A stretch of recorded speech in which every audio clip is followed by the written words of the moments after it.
There are no limits to what man may achieve, for there are no boundaries beyond his dreams, and no dreams he may not ultimately make come true.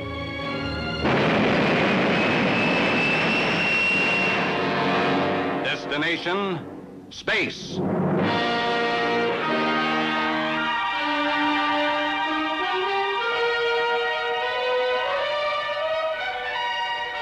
The rocket ship rode in orbit, close to an incredible wheel-like structure that spun gently in an ocean of seeming nothingness 500 miles out from Earth. This multi-man space station, dubbed BB, Benedict's Billions, had been made a reality by a tremendous number of scientists and technicians working against fantastic odds.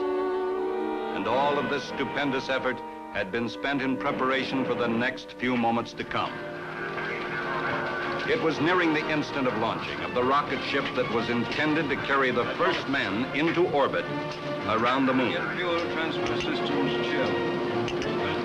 The principal responsibility now was upon one man. That man was Jim Benedict, director of the U.S. space program. Close bypass valves. Bypass valves closed. Monitor nozzles. Nozzles adjusting. Fuel transfer system complete. Get in facility console, ECS circuit breakers. Facility console, ECS circuit breakers on. Start reactor power build-up for test. Reactor power build-up started. 2%.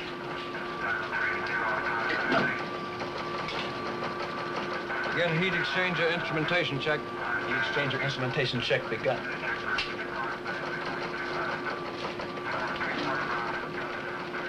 Advance reactor power to 10% criticality. Reactor power advanced to 10% criticality. I'm worried about you. Preset Vernier engines Firex to run position. Worried about what? When the engine's Firex preset the run position. Happy you're getting a mite old for this sort of nervous strain. Young man, it makes me as happy as a sockeyed salmon swimming upstream. Program heat exchanger. Heat exchanger programming. Doc, do you have a confirm on rod control reading? Affirm. Criticality holding 10%. Gradient advance tracking curve. Dave, may we have a check on your stellar inertial platform stability? Locked up. Guidance tracking. Redundant systems in full sync. May we have a report from tracking stations?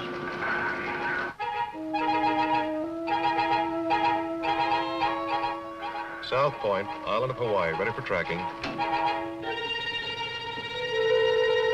Solomon's, Bougainville, ready for tracking.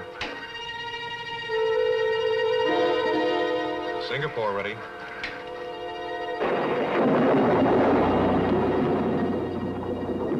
Ready at Nairobi, Kenya. Jodrell Banks, Manchester, England, ready.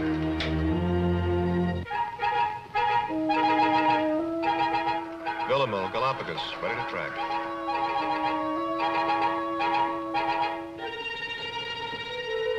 Barrow, Alaska, standing by, ready for tracking. This is ground communication control. Dr. Andrews is ready. Dr. AA, do we have a confirm on manual override? Pre-programming vector to target on alternate emergency intercept courses. This is Dr. Andrews. Confirmed programming. A, Alpha, B, Bravo, C, Charlie, D, Delta. Dr. Logan, do we have a confirm on alternate Vernier fuel calculations? Confirmed Vernier fuel calculations on alternates now telemetering for conditions K Kilo, L Lima, M Mike.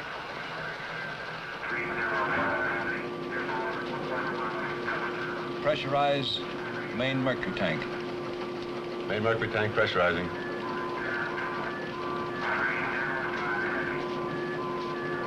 Pressurize auxiliary mercury tanks. I'll be glad when this one's over. You worry too much. It's the old story. Only two things can happen. It'll either be go or no go. If it's no go, only two things can happen. We either try it again or somebody else tries it. If it's go, only two things can happen. They either make it or they don't make it. You're not as tough as you sound. You're just as clever as I am. You're tracking me. I'll be glad when this one's over, too. What the devil's this? Whatever it is, it's heading this way, fast. Hit the alarm. No go. No go. Lock off all working fluid. No go. Stop the pile.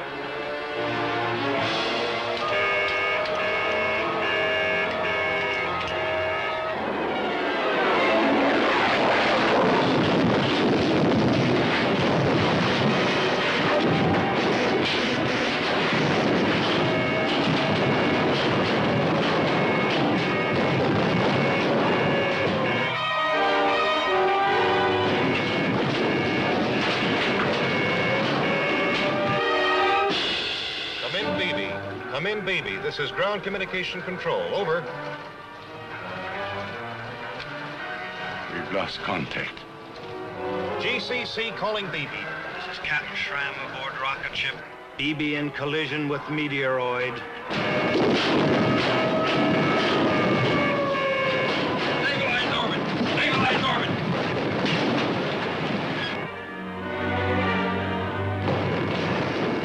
Guidance control, report on orbit. Guidance control, not manned and ready. No report, sir. Damage control, report! Sections 5 and 18 sealed off with brakes and skin. Multiple fires in generator compartments.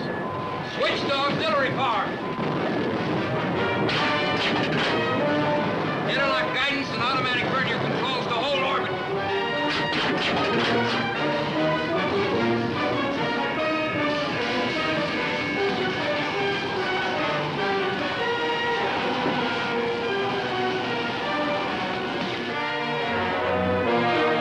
GCC calling Beebe. GCC calling Beebe. Come in, please.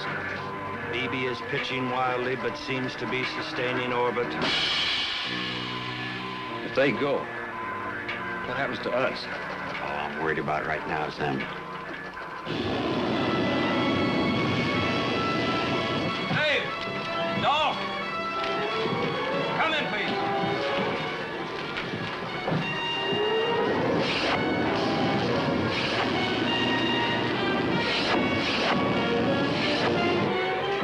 Benedict rocket ship. Dolph, Dave, come in. Can you hear me? Come in, please. Okay, here, Jim. How about you? Some damage, but I think we're going to be all right.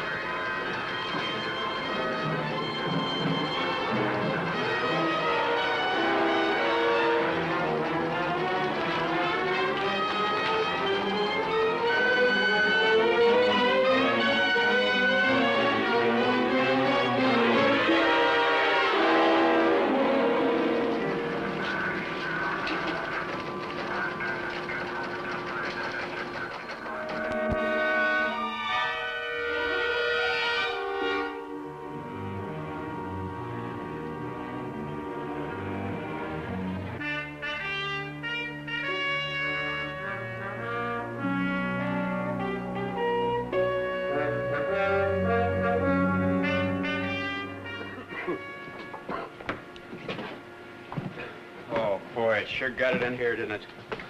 Yeah. Guess it's what you'd call beaten up. We'll have to rebuild the entire package. What luck. Don't crab about luck. If that thing had collided with us directly, then nothing left. Barely grazed us. This is only part of the damage. Is there much other damage? 2 other sections are ripped up a little. The important thing is nobody was hurt badly. I'm grateful for that.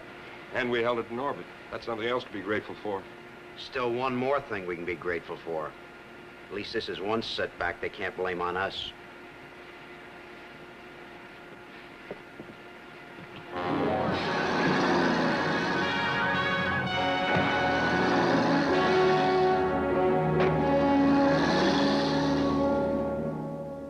As director of the space projects, Benedict has done a great deal. But it's equally true that Benedict has promised even more. And the cost has been as spectacular as the achievements. Now we even wonder if that space station, popularly dubbed BB, or Benedict's Billions, is actually practical at all. Have Benedict and his experts realistically faced the hazards involved? Or have they been whistling in the dark? I could happily choke a guy like that. He's entitled to voice his opinion. He's making a lot of noise trying to get himself some headlines. Even people like him couldn't help the enemy more if they were paid agents. Listen to you two, you'd think that we were heroes to everybody but the politicians. From all report, the bulk of the press has been equally hostile all week. The prices we're costing them, they want success, not failure, regardless of cause. Excuse me, sir, but Washington is on a radio phone for Dr. Benedict. The communications officer said to tell you it's the White House.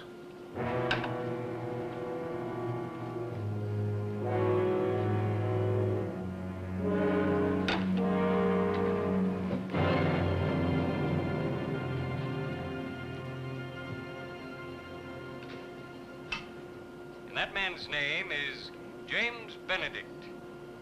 It's time the entire matter is investigated and reappraised. And it's my intention to have James Benedict subpoenaed by a special senatorial investigating committee on space.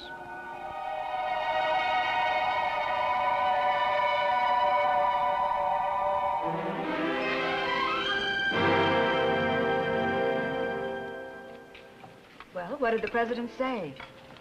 Direct quote. I don't want anything to happen to the space program. We're in for a tough appropriation fight to save it. I'm depending on you. What are you supposed to do? I don't know, June. I'll have to play it by ear. Well, I'm sorry about the setback. But here's to any minor mishaps that bring you back to me. Minor mishap. I'm ecstatic to be sitting here. But how can you call what happened to us a minor mishap? Well, I'll put it this way, then. I'm grieved about the collision, really. But I'm downright enthusiastic about the subpoena.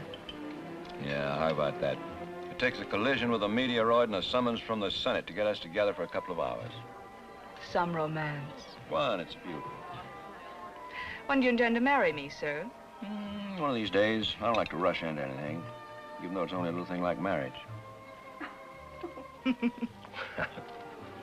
You know, I'm acquainted with literally hundreds of people. And I have to fall in love with a man who lives in an orbit. Guess you're just lucky.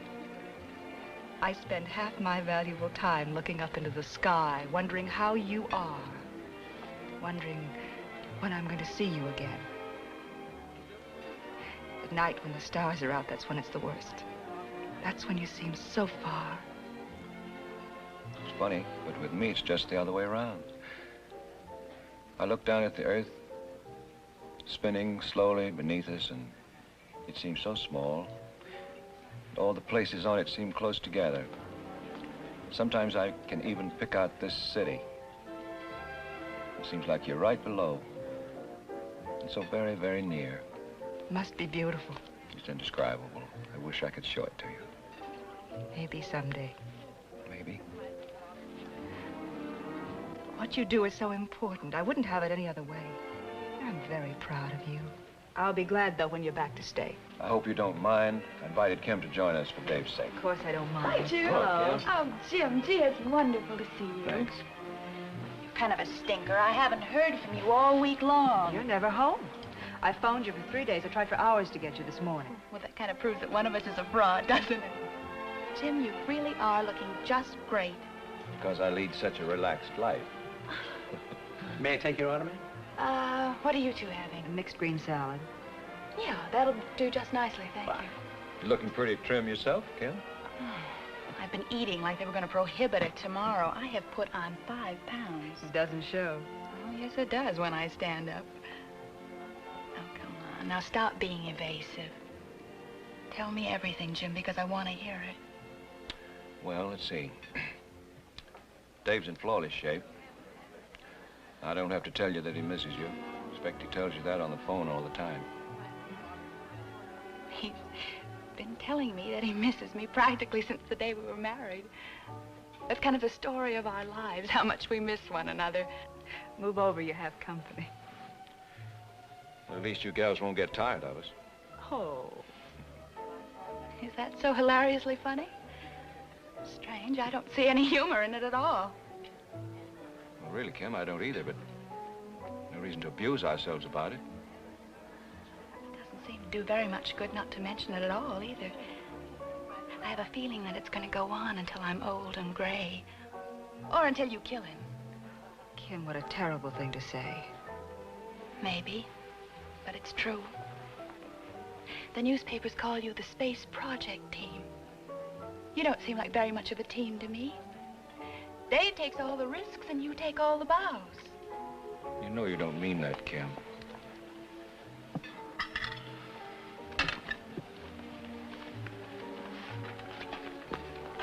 Tell me about the accident. There's not much to tell beyond what you've already heard and read. We were close to the finish of the countdown, and just happened to run into a fair-sized meteor. Suddenly we found ourselves with all bets off. So what happens now? We have to shuttle up parts, prepare the station, and we reschedule and try it all over again. That is, if we come through this investigation successfully and still have the funds. Do you know, when I heard about the collision, I almost died. There was a news flash. And it was horrible. And I said, Kim, this is it. This is what you've been waiting for. You've been sitting out your whole life waiting to hear that Dave is dead. And that he's gone forever. It's hard on you, Kim, I know that. And I'm sorry. You're not sorry. If you were, you'd stop pushing. We can't stop. This is something we all believe in. Oh, I don't. Kim, there's no reason to take it out on one another. So now I've got to face another long wait. While you reschedule things and try again. And then I'll see Dave for a few weeks. That is, if he comes through this. But then there'll be another project, and you'll take Dave away again. But let me tell you something, Jim. I am sick and tired of your being the master and Dave being the guinea pig. And I think deep down he is too. And one of these days, I am going to do some very fancy screaming about it. Kim, it's not my fault. Don't blame me. It was an act of God. In that case, there's nobody to blame but you. Because that's the role that you play.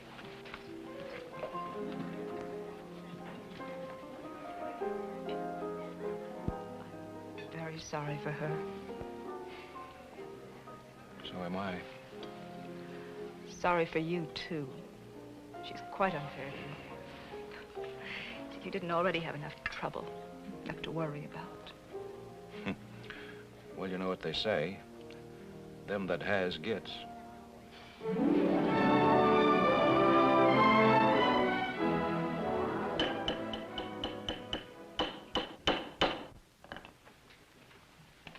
At this moment, is the satellite in particular hazard because of the damage sustained? No, sir. It has ample auxiliary power to keep it functioning within safety factors. But until repaired, the station's usefulness is impaired. Dr. Benedict, for the record, how much of the damage to the satellite resulted directly from the collision itself? Well, little, actually. The meteoroid was a large one, but it fortunately merely scraped us, coming in contact with this upper portion of the structure, causing some tearing of the skin to section 18 and to section 5 from some hurled fragments. Any other questions? Yes, I have a few. Did the rocket ship itself sustain any damage? No, Senator, that was not directly involved. The delay in the space projects and the huge added expense, which we can certainly expect to be heaped upon us, are due then purely to the space station being up there. I'm afraid I don't quite understand your question. All right, I'll put it another way. Let's talk about that rocket ship. If it had been designed so as not to be dependent upon the space station, then there wouldn't have been any reason for delaying its attempt on the current moon project, now would there? Inasmuch as the rocket ship is dependent in certain respects upon guidance and safety control from the space station, I would have to regard that question as too iffy. Now, don't try to evade me, sir. You're supposed to be one of our nation's greatest brains. Certainly you should be able to understand this simple question. If the rocket ship were 100% independent of the space station, would there or would there not have been any reason for delaying its attempt to orbit the moon? Well, that, sir, would be in the realm of crystal gazing. Though I hate to admit it, in that field I'm not qualified to answer.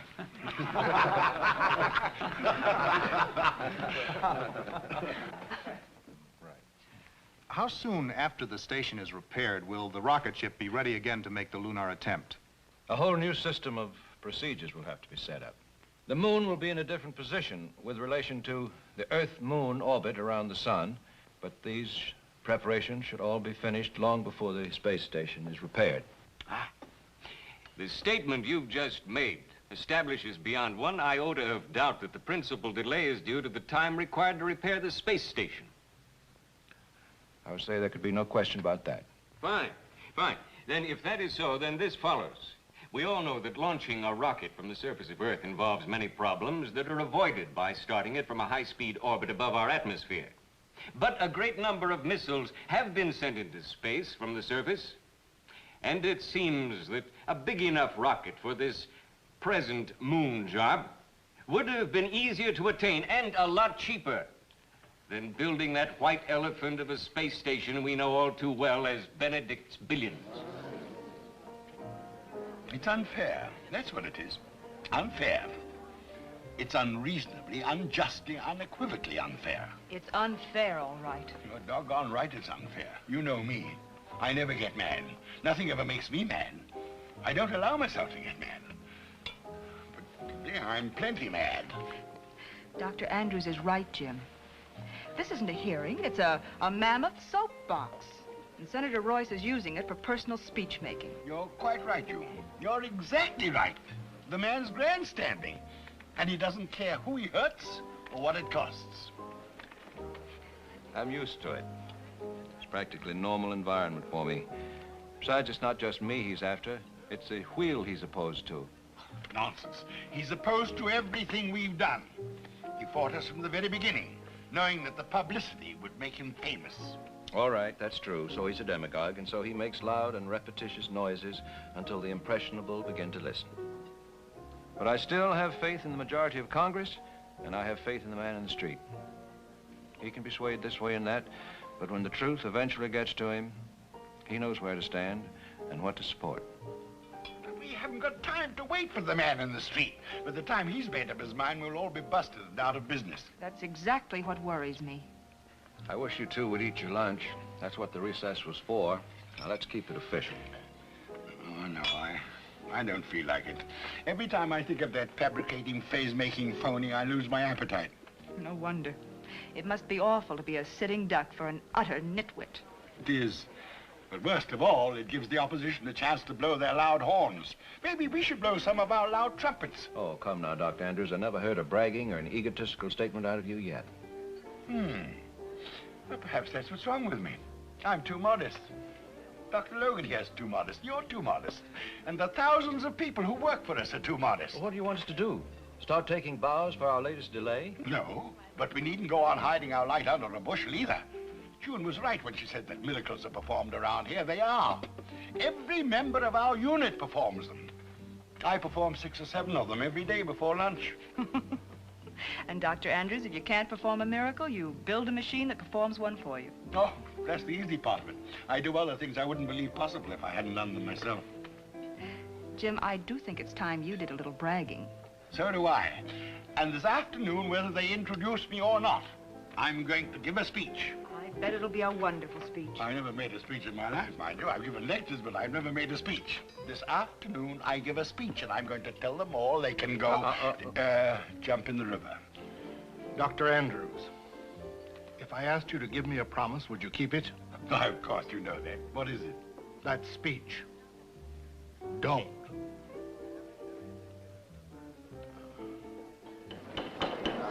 Mr. Chairman. Dr. Benedict? Before the lunch recess, Senator Royce made a statement about the space station, intimated its use being limited merely to its being a jumping-off place. Well, I think it only fair to place in the record a correction to that impression. Proceed. Freed from Earth gravity and atmosphere, the space station is a complex working base from which many highly critical functions are performed. Weather forecasting, astronomical observations, radio and television relaying, and many highly important military uses, only one of which is global reconnaissance.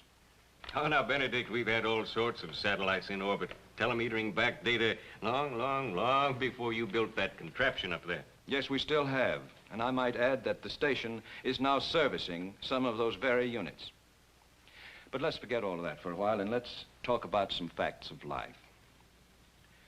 We don't intend only to send up a manned missile to orbit the moon. That's only one step in our program. We intend to make a soft landing on the moon. We intend to establish a base on the moon. A base that will need to be continuously supplied. Now, of course, all of this could be done by sending up missiles from the surface of the Earth. But to do this in such an obsolete way would cost billions and billions of dollars, more than what has been spent on BB.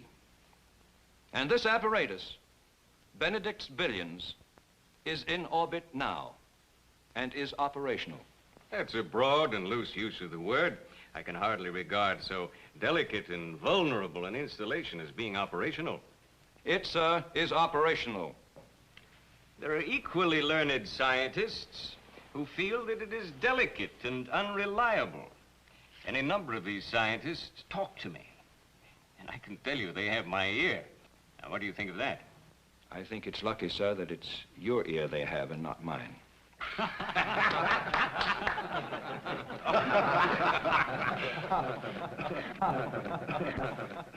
I don't think that this is any time for levity. I'll tell you what I intend to do, sir. I have as scientific advisor Dr. Kurt Easton, whose reputation is unassailable. I'm going to see that he's appointed to return with you as official observer on the station. I think we've arrived at the moment when this committee is entitled to some first-hand reports, which may not necessarily be in concert with yours and your personal organization.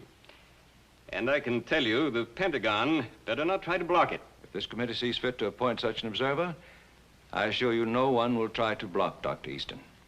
And now, sir, I want, here and now, as part of your testimony, an honest and frank appraisal of whatever other predictable hazards the space station really faces.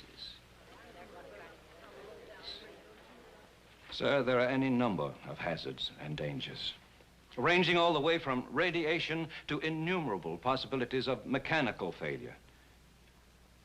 But if you demand my frank appraisal of what I consider to be the greatest danger, it's the vacillation, the continuing swings of certain sections of public opinion. From the earliest days at Cape Canaveral, when we were first trying to outdo the first Sputniks, many people have teeter-tottered between anguish and triumph. Whenever the enemy made the slightest advance, loud voices proclaimed that we should beat them at all cost. And whenever the slightest gain was made, this unfailingly was followed by periods of apathy or complacency. And through it all, a few kept up the weeping and the wailing over the cost of survival. And there have always been political opportunists ready and waiting to grab a headline by jumping on the crest of each wave, whether it be one of enthusiasm or one of despair. Those of us on these projects are well aware of our responsibilities. And we recognize the value of committees such as this one, calling us in from time to time for a reckoning. And it's good that they take us to task and keep us on our toes.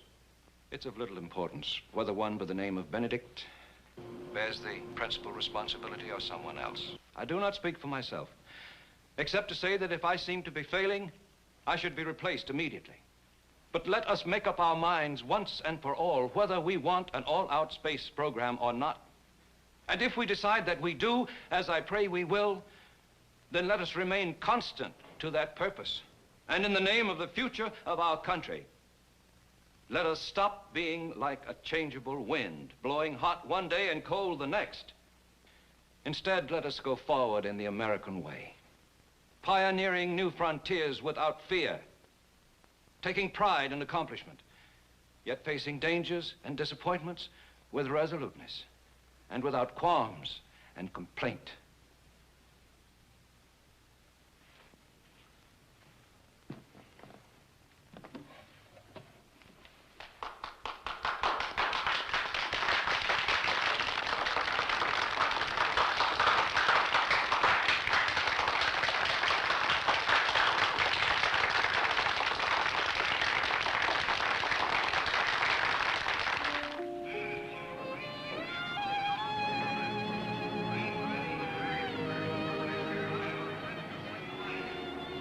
These are the awful moments. Yes, they are. I'll be thinking of you every second. And I, you. Good evening, Dr. Easton. Hi there. Dr. Easton, may I present Miss Kramer? Hello, Doctor. Delighted, Miss Kramer. Dr. Easton's going with me to the wheel as an observer. They told me I could get on down and climb aboard. Yes, I'll join you in just a few minutes.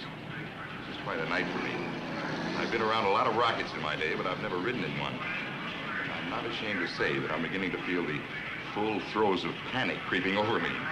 Well, it's pretty dreadful for a man to attain the age in life that I have and face up to the fact that he might be a weak-kneed, quivering coward. Well, don't let that worry you, Doctor. That's almost normal behavior. Even after a lot of trips, a fellow's on the nerve side. Everybody's first experience is terrifying. Well, what gets me is how I blithely accepted this assignment. For some peculiar reason, I don't think I was actually aware up to a few moments ago of the fact that I was getting myself in the situation of being shot out of a cannon, going up and coming back. You can't tell a thing about it. You might love it. Well, I'll tell you this, it's never going to become a hobby. It's a pleasure to know you, Miss Kramer. Nice meeting you, Doctor. And here goes. I'm seeing you. Hope my knees get me over there. Poor guy. Nobody's first trip is any fun. Seems like a nice enough fellow. You know, everything may turn out to be all right. I hope so. We sold them on the space station again. Let's just hope that the moon launching goes well. It will.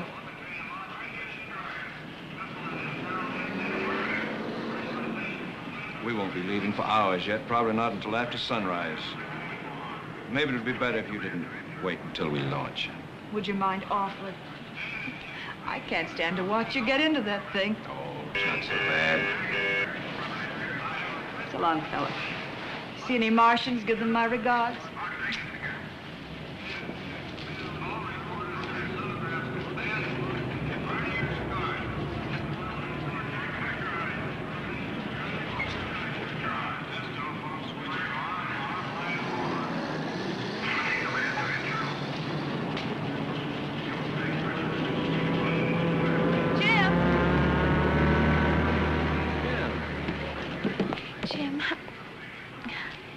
I don't know what to say to you. I'm so ashamed of what I said the other night. Kim, don't worry. Please don't. I didn't pay any attention to it. I wouldn't do anything to hurt you. You know that. Of course. I don't know what gets into me. I don't know why I act the way I do. You do understand, don't you? Of course I understand. It's rough on you as it can be with Dave away all the time. You don't understand. Oh, Jim. Can't you see the way that I feel about you?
Dave. Matt, how are you? Oh, fine. You look great. Thanks. Good to have you back, Jim. Thank you. I'd like you to meet Dr. Kurt Easton. Colonel Matthews, ship commander, my associate Dave Rimmel. Welcome aboard, sir. Thank you. Nice to know you. How do you do? I believe we met once before at a symposium. You read a very interesting paper concerning missile trains. Well, yes, I do remember. That would have been a couple of years ago. MIT, I believe. That's right. Well, as you know, Dr. Easton's going to be with us for a spell as an observer for the senatorial committee. I hope I won't be too much in the way. On the contrary, sir, we're proud of what we're doing up here. As a matter of fact, I'd like to take you on a tour of the wheel right now. Fine. I'm anxious to see all of it. Well, I'll meet you in a little while in the control complex. Good. See you.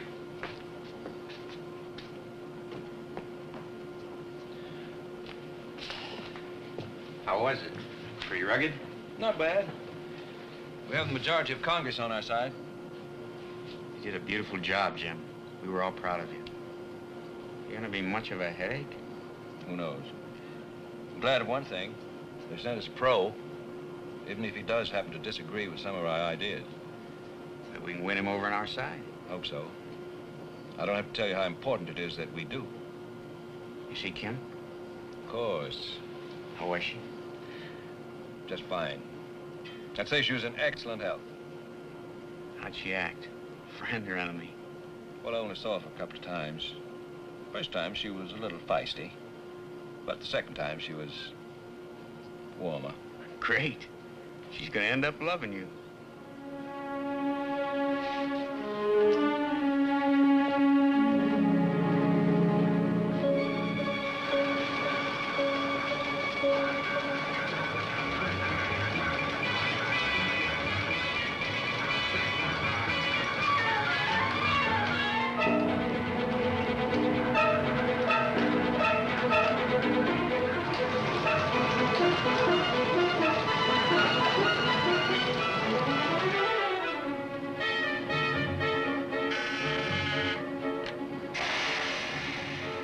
Dr. Easton, come in. Have you got a minute? Yes. I know the countdown's about to begin, and, well, I just want to wish you luck. It's very thoughtful of you. Thank you. Well, I've been up here just about a month, and I must say I've been more favorably impressed with each passing day. That's good to hear. Well, it's funny in a way. You know, quite frankly, I expected just the opposite. I rather anticipated that I'd not approve of nothing. I expected everything to be worth nowhere near the effort or cost I thought I was dead set against. That's very gratifying. Again, good luck. To you, too. Good luck. Thank you.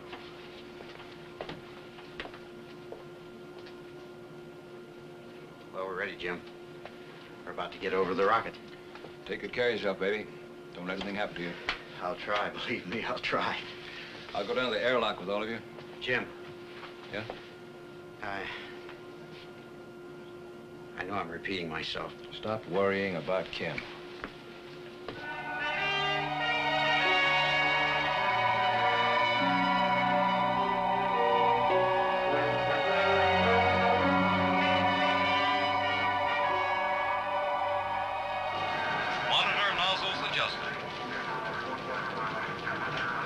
Start reactor power buildup for test. Reactor power buildup started. 2%. Begin heat exchanger instrumentation check. Heat exchanger instrumentation begun. Advance reactor power to 10% criticality.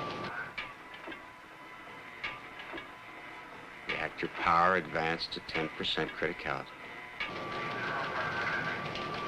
What's your rod control reading, Gal? Criticality holding 10%. Dave, report on guidance system. Locked. Redundant systems in full sync. Dr. Andrews? Programming confirmed, as well as emergency alternates. Dr. Logan? Confirmed vernier calculations as telemeter. Close number 1 and number 2, vernier engine links. Number 1 and 2, vernier engine links closed. nuclear reaction no longer constant. Not sustaining 10% criticality. Dolph? Confirm. Criticality near 20%. Oh! Power off. Shut down nuclear pile. I'm trying to. She's not responding. Are you on automatic or manual override? Rod control is not responding to either. Criticality 22%. Close tank valves. Shut off all working fluid. All valves closed. There's no danger of premature thrust, but maker and dog rods are withdrawn and no longer functioning. We have a runaway. Man, oh man. You're not kidding. If she keeps building, if she hits 95%, she'll blow like an A-bomb. Matt, you better alert all your people.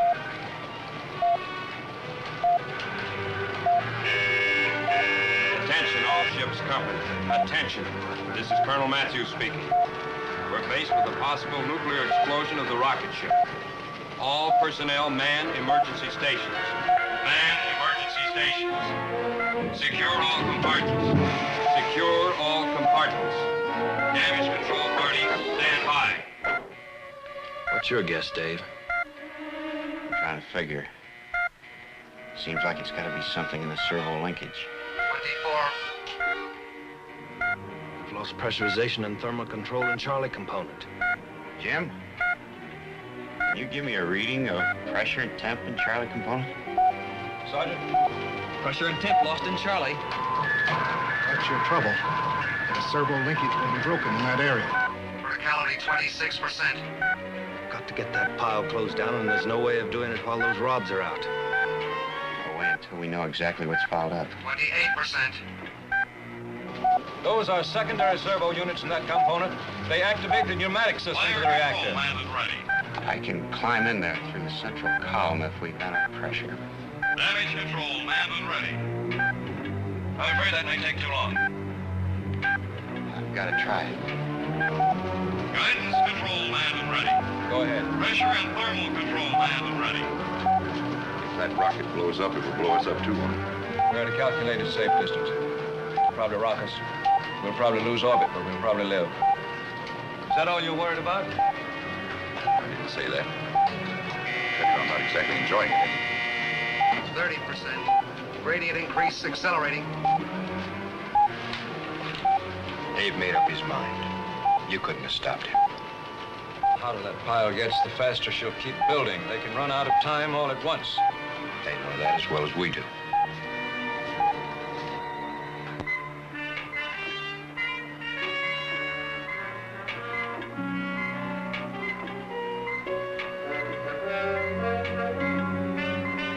Ready now. Head pressurization. Depressurize rocket. Criticality 32%.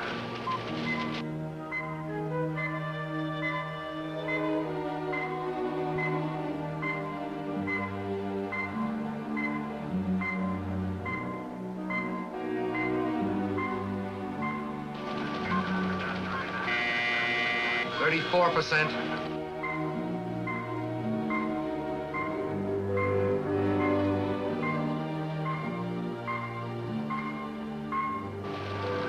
Dolph, is Dave able to get through there?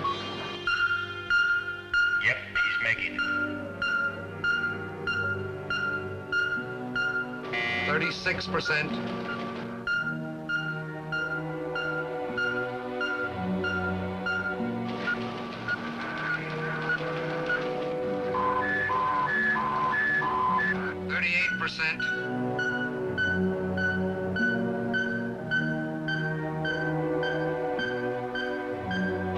Criticality 40%.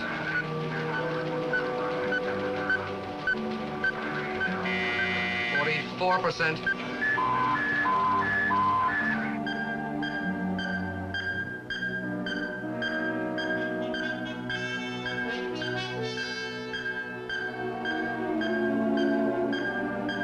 Criticality 48%.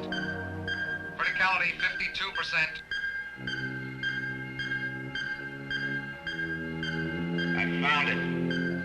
I found it. A small bleed-off duct of a hydraulic conduit burst. Fluid blew out in globules and froze against one of the servo units of the rod activator. It's jammed with ice. Can you free it? I'll need a finer instrument so I don't foul it up. I'll get it. At the rate the pile's building, she'll explode before you can accomplish anything. I can make it. No, I don't want you to try. I want you all to abandon the rocket. How far can we walk in the next 30 seconds? Where do we go?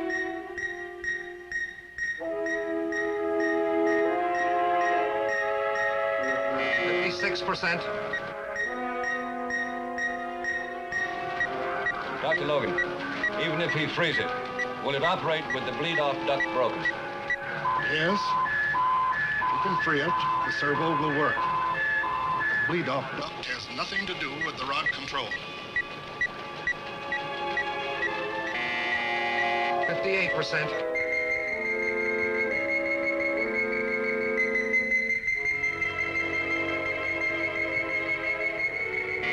64.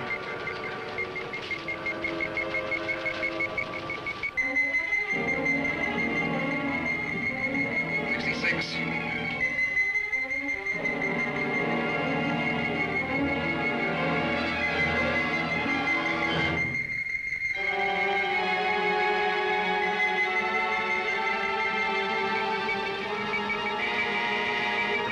70%.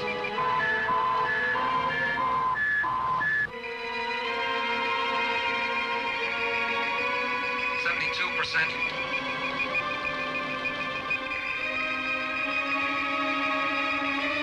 Now, get back to the controls. Let me know if I free it.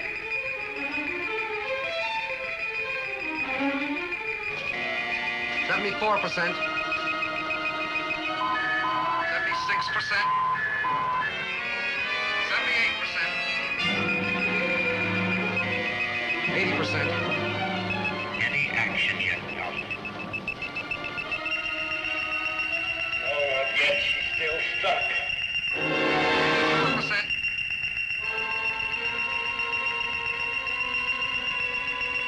88%.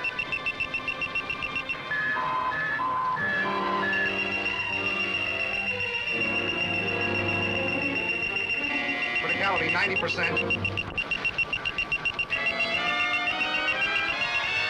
Beginning to function. She's beginning to function. Criticality 92%. Criticality 88%. 84%. Dropping.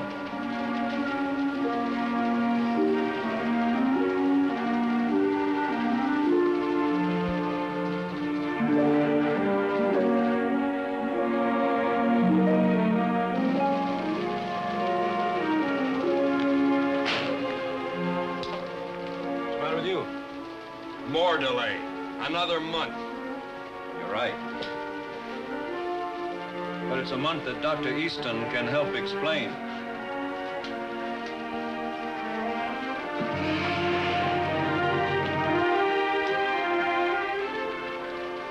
I will describe precisely what I've witnessed. How those on Earth will react, only the future can tell.